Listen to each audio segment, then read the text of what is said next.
what was that like with Ariana Grande? Because I know that video blew up, and did she share the BTS? Yeah, she posted on her feed, like that one was like the perfect storm of like all of the things that make a GlamBot like just extra exceptional, right? So first and foremost, like her actual, just the GlamBot was like unbelievably stunning, like with the dress flowing and like the look and like her whole glam, like just that would have been enough to sort of like make this thing do really well.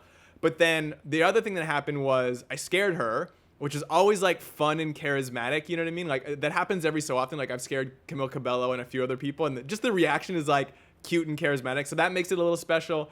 And then she, you know, came over and like looked at the monitor with me. We had a little moment over there together. We took a selfie. She asked my name, you know what I mean? So it's like all of these little things sort of like add to the interesting factor of like that particular GlamBot. And then, you know, with her, I don't know, like she has 150 million followers or whatever.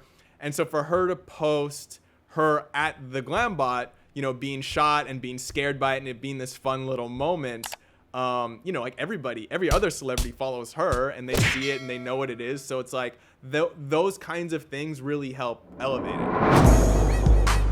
Thanks for listening to this clip. Make sure to listen to the full interview, which is available on Apple Podcasts, Spotify, YouTube, and wherever else you listen to podcasts. Hit the subscribe button for more highlights and join our Black with No Cream private community for creators. Links in the description.